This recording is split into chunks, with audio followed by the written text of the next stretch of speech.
채워 주시옵소서. 예수님의 이름으로 기도합니다. 아멘. 마태복음, 마가복음, 누가복음, 요한복음, 신약성경의 처음에 이 네 권을 우리가 사복음서라 그럽니다. 사복음서. 그런데 우리가 사복음서를 읽으면서 마태복음, 마가복음, 누가복음, 요한복음 읽으면서 꼭 기억해야 될 것이 뭐냐 하면 이 사복음서의 핵심적인 내용은 두 가지입니다. 이 사복음서를 읽으면서 이 두 가지를 놓치면 다 놓치는 건데요. 첫 번째는 이 사복음서를 읽을 때 첫 번째 우리가 생각해야 될 것이 뭐냐면 예수님은 누구신가? 마태복음은 예수님을 누구라고 하시나? 마가복음은 예수님을 누구라고 하시냐? 첫 번째는 예수님이 누구신가? 라고 한 이 질문에 대해서 답을 해야 되고요. 두 번째는 예수님은 왜 오셨는가? 이와 같은 질문을 던지면서 우리가 사복음서를 읽어야 할 줄 믿습니다. 자, 그렇다면 신약 성경의 시작은 마태복음이죠. 그리고 이 마태복음의 시작은 1장이죠. 1장. 그러면 마태복음의 시작인 1장의 내용으로 가장 합당한 것은 무엇일까요? 마태복음 1장, 신약 성경의 시작인 이 마태복음의 시작인 1장의 내용으로 가장 합당한 것은 무엇일까요? 아마 우리가 짐작하건대 복음서의 첫 번째 핵심적인 내용, 그 첫 번째 핵심적인 질문이 예수님은 누구신가? 라고 말씀드렸죠. 그래서 마태복음 1장은 예수님이 누구신지를 밝히고 있습니다.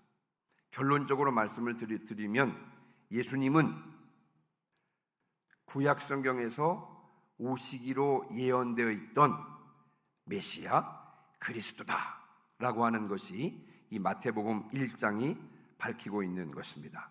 자, 그래서 여러분 1장 1절에 보면 아브라함과 다윗의 자손 예수의 계보라 이렇게 하지 않고요.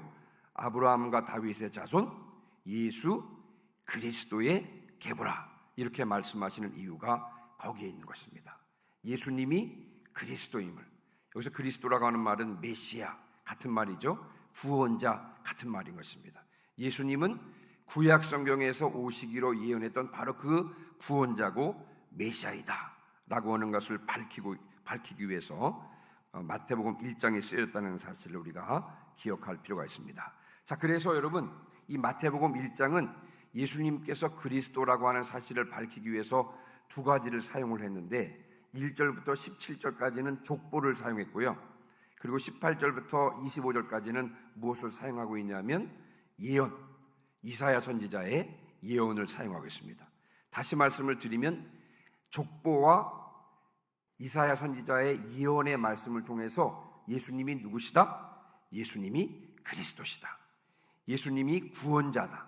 예수님께서 바로 구약 성경에서 오시기로 예언되었던 메시아다 라고 하는 것을 밝히고 있는 것이 마태복음 1장인 것입니다. 자, 그러면 우리가 먼저 이제 족보를 통해서 예수님이 누구신지를 한번 살펴볼 텐데요. 1장 1절입니다. 1장 1절. 자, 1장 1절을 다 같이 한번 같이 읽습니다. 시작. 아멘. 자, 여기서 말하는 계보라고 하는 말이 나오죠. 아브라함과 다윗의 자손 예수 그리스도의 계보라. 여기서 계보라고 하는 말은 족보란 말입니다. 족보. 자, 그래서 마태복음은요 예수님의 족보로 시작합니다. 그래서 이제 1절부터 16절까지 아브라함으로부터 시작된 예수님의 족보가 16절까지 나오고요.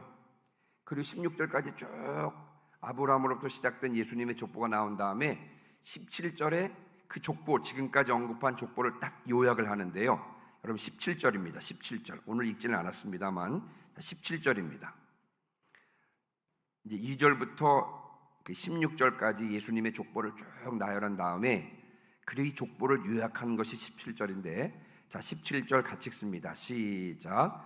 그런즉 모든 대수가 아브라함부터 다윗까지 14대요 다윗부터 바벨론으로 잡혀갈 때까지 14대요 바벨론으로 사로잡혀간 후부터 그리스도까지 14대더라. 아멘. 아브라함부터 다윗까지가 몇 대요? 14대고요.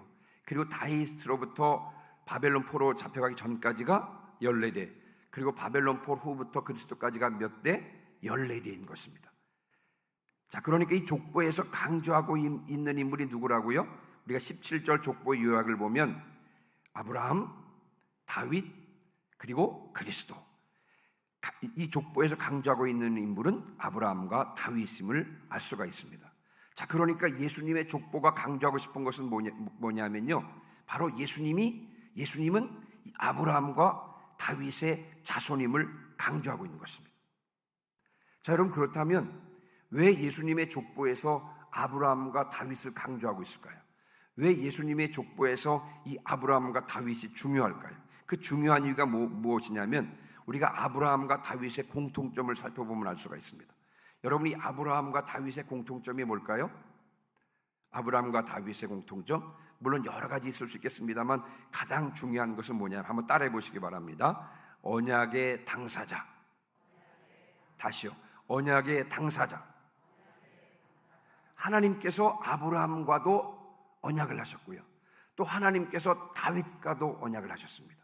그래서 이 아브라함과 다윗은 언약의 당사자라고 할 수 있습니다. 하나님께서 직접 약속을 한 자들, 이 바로 누구다? 아브라함과 다윗이라고 할 수가 있습니다.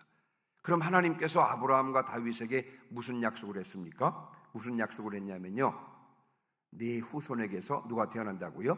메시아가 태어날 것이다, 그리스도가 태어날 것이다 라고 하는 이와 같은 약속을 했습니다. 이 약속을 한마디로 말하면 다시 한번 따라해 볼까요? 메시아 언약. 메시아 언약. 사실은 이게 신학에서 이 메시아 언약 굉장히 중요한 말인데요, 하나님께서 아브라함과 다윗에게 메시아 언약을 한 것입니다. 내 후손에게서 메시아, 다시 말하면 그리스도가 오실 것이다, 이렇게 약속하신 것입니다. 자, 먼저 그러면 하나님께서 아브라함에게 하신 약속을 우리 보면요, 창세기 12장 3절인데요 한번 띄워주실래요? 네. 자, 12장 3절인데요 한번 같이 읽어볼까요? 시작. 너를 축복하는 자에게는 내가 복을 내리고 너를 저주하는 자에게는 내가 저주하리니. 그 다음부터 시작. 땅의 모든 족속이 너로 말미암아 복을 얻을 것이라. 아멘. 네, 거기까지. 하나님께서 아브라함에게 하신 약속이 뭐냐면 땅의 모든 족속이 너로 말미암아 복을 받을 것이라, 이렇게 말씀하셨어요. 근데 이 약속의 의미를 조금 더 설명을 하는 것이 창세기 22장 18절인데요 창세기 22장 18절 같이 읽겠습니다. 시작. 또 내 씨로 말미암아 천하 만민이 복을 받으리니 이는 내가 나의 말을 준행하였음이니라 하셨다 하니라. 아멘. 예, 내 씨로 말미암아 천하 만민이 복을 받을 것이라 그랬습니다. 여기서 말하는 내 씨는 누구를 가리킬까요? 예수 그리스도를 가리키는 것입니다. 이 말은 무슨 의미냐면요, 아브라함의 후손에게서 누가 태어난다고요? 예수 그리스도가 태어날 것이고, 또 예수 그리스도를 믿음으로 천하 만민이 구원의 복을 받게 될 것을 하나님께서 아브라함에게 약속하신 것입니다. 그래서 땅의 모든 족속이 너로 말미암아 복을 얻을 것이다, 이렇게도 말씀하셨고요, 내 씨로 말미암아 천하 만민이 복을 받으리라, 이렇게 약속하셨습니다.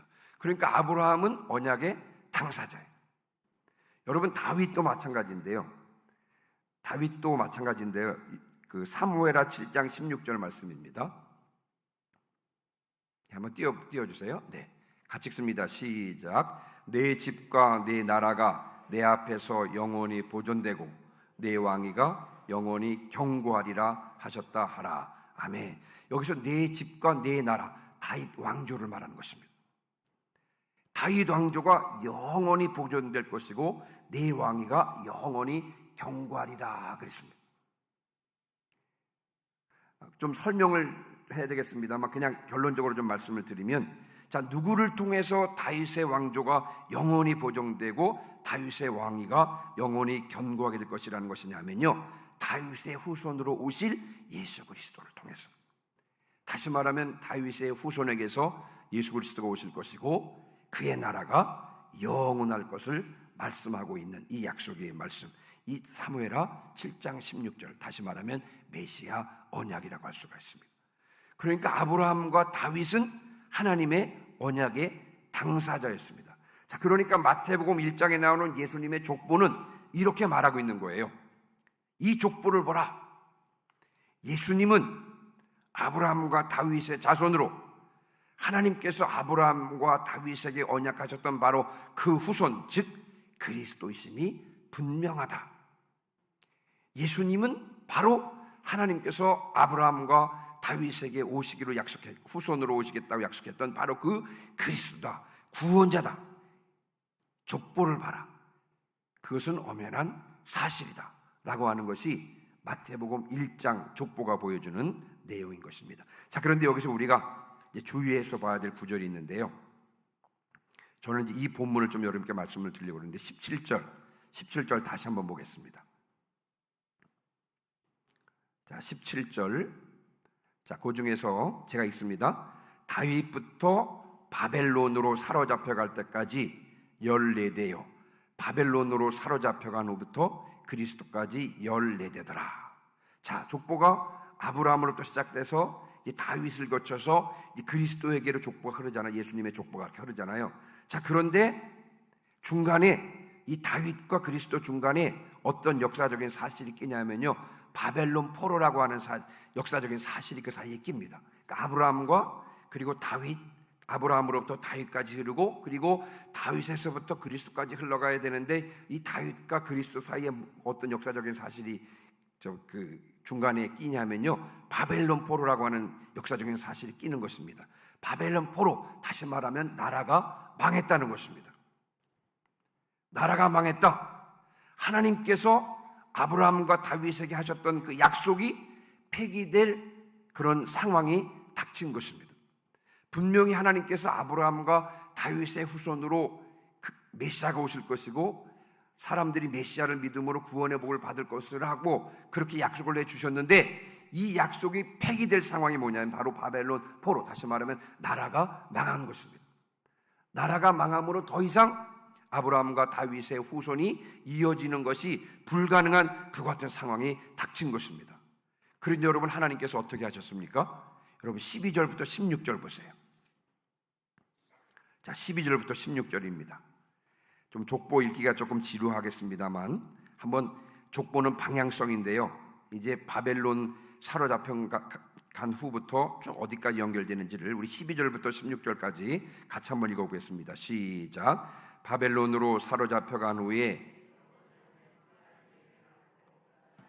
수룹바벨을 낳고 수룹바벨은 아비웃을 낳고 아비웃은 엘리야김을 낳고 엘리야김은 아소르를 낳고 아소르는 사독을 낳고 사독은 아킴을 낳고 아킴은 엘리웃을 낳고 엘리웃은 엘리야살을 낳고 엘리야살은 mat단을 낳고 mat단은 야곱을 낳고 야곱은 마리아의 남편 요셉을 낳았으니 마리아에게서 그리스도라 칭하는 예수가 나시니라.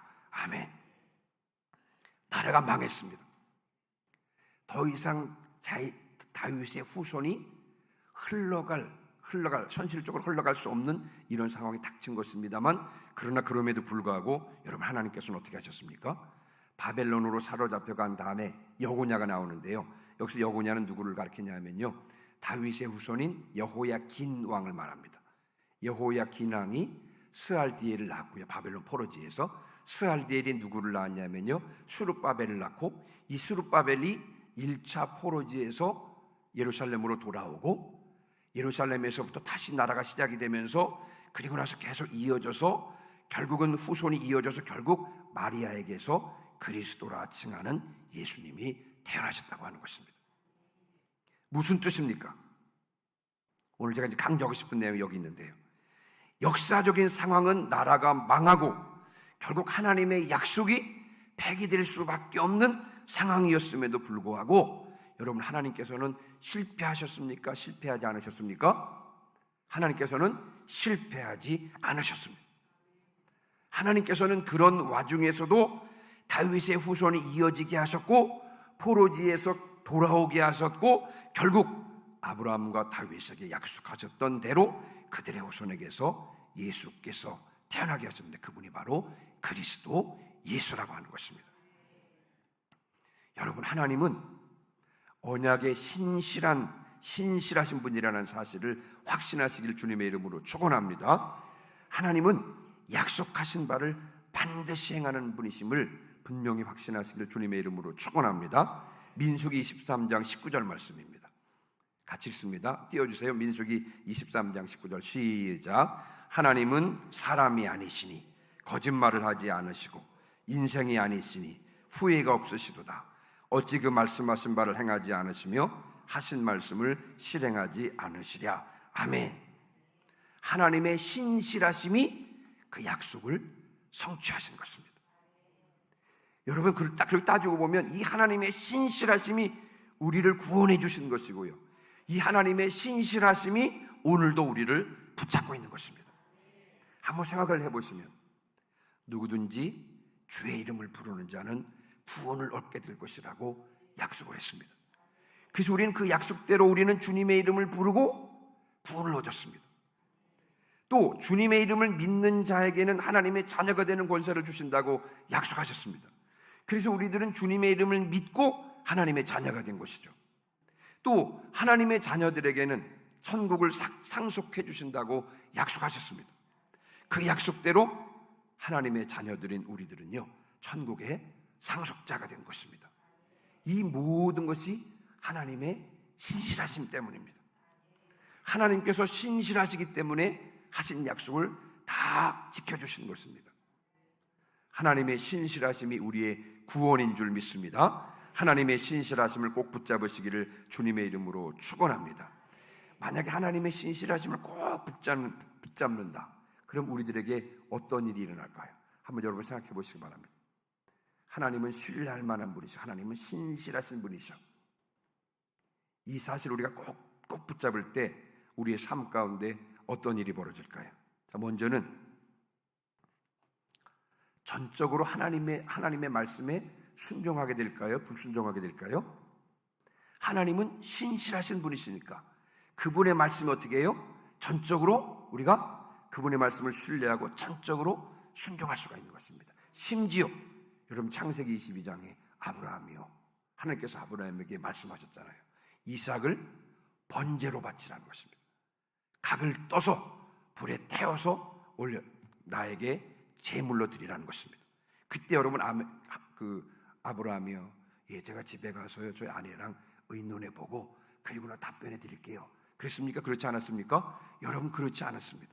아브라함은 즉각적으로 아멘 순종하고요, 그 다음날 새벽에 일찍 여러분 이삭을 데리고 하나님께서 말씀하셨던 모리아 산으로 갔습니다. 왜냐하면요, 여러분, 아브라함은 하나님의 신실하심을 신뢰할 수 있었기 때문에 그렇습니다.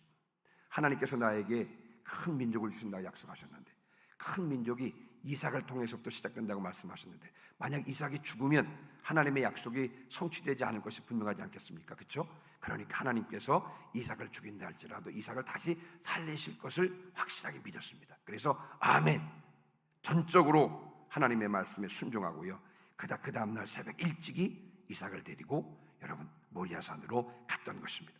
우리 하나님의 신실하심을 붙잡을 때 하나님의 말씀에 전적으로 순종하게 되는 줄 믿습니다. 뿐만 아니라 여러분, 우리 하나님의 신실하심을 붙잡을 때 우리 삶 가운데 어떤 상황이 벌어질까요? 하나님이 신실하신 분이죠. 결국은 뭐예요? 하나님께서 우리를 결국은 가장 선한 길로 인도하시겠죠. 이와 같은 확신이 우리 가운데 있을 것입니다. 그래서 결국 모든 것이 합력하여 선을 이루시겠지. 그래서 심령 가운데 평안함이 임할 줄 믿습니다. 그래서 이사야 26장 3절 말씀에 주께서 심지가 견고한 자를 평강하고 평강하도록 지키시리니 이는 그가 주를 신뢰함이니이다. 우리가 하나님의 신실하심을 붙잡을 때 하나님의 말씀에 전적으로 순종할 수 있을 뿐만 아니라 하나님께서 모든 것을 합력하여 선을 이루실 것이기에 어떤 상황 가운데서도 심령이 평안할 줄 믿습니다. 하나님의 신실하심을 꼭 붙잡으시기를 주님의 이름으로 축원합니다. 자, 그다음에요, 이제 마태복음 1장이 예수님께서 그리스도이심을 증거하는 첫 번째로 그 증거로 사용한 것이 족보라 그랬고요. 자, 두 번째는 뭐냐면 예언의 말씀입니다. 예언의 말씀인데, 자, 18절부터 25절까지는 다 읽지는 않았습니다만 예수 그리스도의 나심을 다루고 있습니다. 마리아와 요셉이 약혼했죠?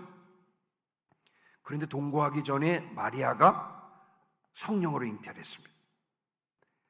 이 사실을 알고, 마리아가 잉태한 사실을 알고 약혼자였던 요셉이 조용히 파혼하려고 했습니다. 그런데 주의 사자가 요셉의 꿈에 나타나서 마리아에게 잉태된 자는 성령으로 잉태되었다는 사실을 알려줍니다. 그리고 아들을 낳을 것인데 이름을 예수라라고 가르쳐줍니다. 왜냐하면 그가 자기 백성을 그들의 죄에서 구원할 자이기 때문이라고 이렇게 말씀해 주셨습니다. 이 모든 일은 하나님께서 이사야 선지자의 말씀을 이루기 위해서 하신 일이라 라고 마태복음은 그렇게 밝히고 있는 것입니다. 자, 여러분, 이사야 선지자는 보라, 처녀가 잉태하여 아들을 낳을 것이요 그의 이름을 임마누엘이라 하리라 라고 예언했고요, 마태복음은 거기 추가하기를 이를 번역한즉 하나님이 우리와 함께 계시다 함이라고 설명해 주고 있습니다. 근데 여기서 핵심적인 내용은 처녀가 잉태했다는 데 있는 것이 아니라 임마누엘에 있음에 우리가 명심해야 하는 것입니다. 그렇다 그래서 예수님께서 동정녀에서 탄생했다, 이거 중요하지 않다, 그런 내용은 아니고요. 여기서 핵심은 처녀가 잉태했다라는 데 있는 것이 아니라 임마누엘, 하나님께서 우리와 함께 하신다는 것에 있다는 사실을 우리가 명심해야 되는 것입니다. 여러분, 에덴 동산을 한번 생각해 보시기 바랍니다. 에덴 동산에서 아담과 하와는요 늘 하나님과 교제하고 하나님과 동행하고 하나님과 함께 했습니다. 하나님께서 함께 하셨습니다. 에덴 동산은 임마누엘의 동산이었습니다. 그렇죠? 그런데 이 임마누엘이 깨졌죠. 하나님의 함께 하심과 동행하심이 깨졌습니다. 죄로 말미암아 임마누엘의 하나님, 우리와 함께 하시는 하나님이 깨졌습니다. 이 임마누엘을 회복하기 위해서 오신 분이 누가 오셨냐면 예수님께서 오신 것입니다. 그래서 여러분 21절에 아들을 낳으리니 이름을 예수라 하라. 이는 그가 자기 백성을 저희 죄에서 구원할 자이심이라 하니라 라고 말씀하고 있는 것입니다. 여러분 21절 다시 한번 보세요. 여기는요 복음서에서 결정적으로 중요한 두 단어가 등장하는데요, 뭐냐면요, 자, 죄와 구원이라고 하는 말씀이 등장합니다. 이 죄로부터의 구원, 무엇으로 가능했을까요? 무엇으로 가능할까요? 이 죄로부터 구원받는 것은 어떤 교훈으로 가능한 것도 아니고요, 기적적인 일로 죄로부터 구원을 받는다? 여러분, 그것은 아닙니다. 우리가 죄로부터 구원받을 수 있는 것은 오직 대속의 죽음으로만 가능한 줄 믿습니다. 그래서 예수님께서는 이 대속의 죽으시기 위해서 임마누엘 하신 것입니다. 이것을 이사야 선지자가 예언했던 것이고, 이사야 선지자의 예언대로 하나님께서는 사람의 몸을 입고 이 땅에 오셔서 십자가에서 죽으셨던 것입니다. 예수님은 바로 이사야 선지자가 예언했던 임마누엘의 하나님이시고요, 죄로부터 우리를 구원해 주신 그리스도이신 것입니다.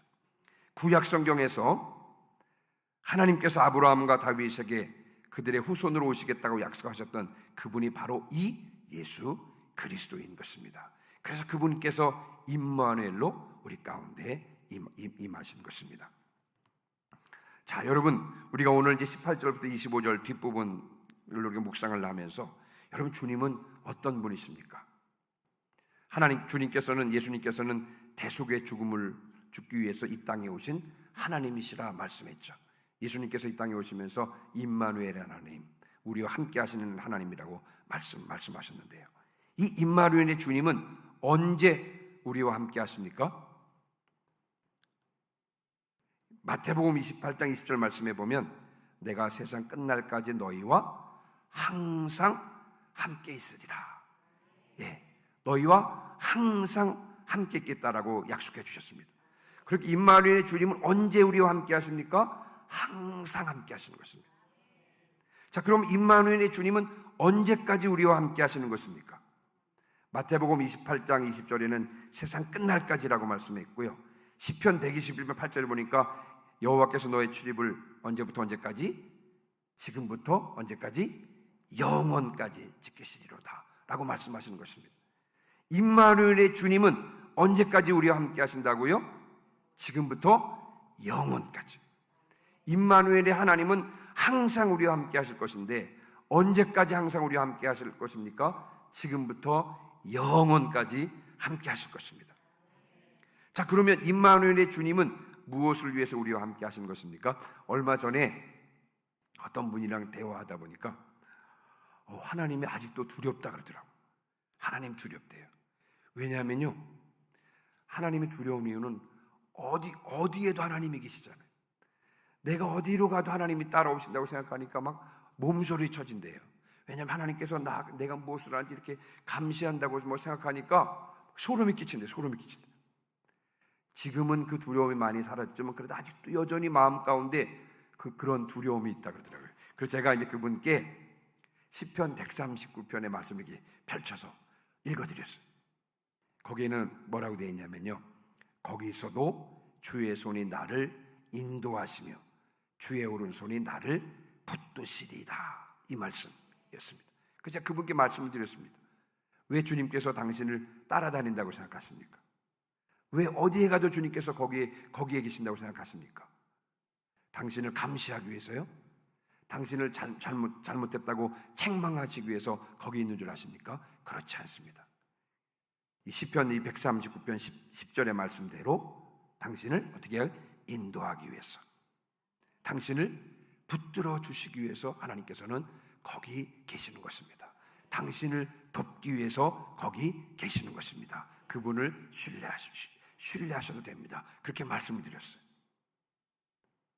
여러분, 임마누엘의 주님은 무엇을 위해서 우리와 함께 계십니까? 우리의 출입을 지켜주시기 위해서, 나를 인도해 주시기 위해서, 나를 붙잡아 주시기 위해서 항상 또 지금부터 영원까지 나와 함께 하시겠다고 약속하신 것입니다. 마태복음 1장이 이제 말씀을 마무리하겠습니다. 마태복음 1장이 보여주는 것은요, 예수님이 우리의 구원자라고 하는 사실입니다. 구약 성경이 오시기로 예언했던 바로 그 그리스도 메시아가 바로 예수님이신데, 그런데 이 구원자 되신 예수님께서는 지금부터 영원까지 항상 우리와 함께 계시며 우리를 지키시고 붙잡아 주시고 인도하시는 임마누엘 하나님이신 것입니다. 어떻게 이것이 가능한 것입니까? 어떻게 예수님께서 항상 또 지금부터 영원까지 우리와 함께 하실 수 있습니까? 왜냐하면 이것을 위해서 부활 승천하신 주님께서는 성령의 모습으로 오셔서 지금 우리 속에 거하시는 것입니다. 그것을 위해서 성령의 모습으로 지금 우리 속에 거하시는 것입니다. 이 사실에 확고하시기를 주님의 이름으로 축원합니다. 주님의 주권을 인정하시고 늘 주님과 동행하시기를 주님의 이름으로 축원합니다.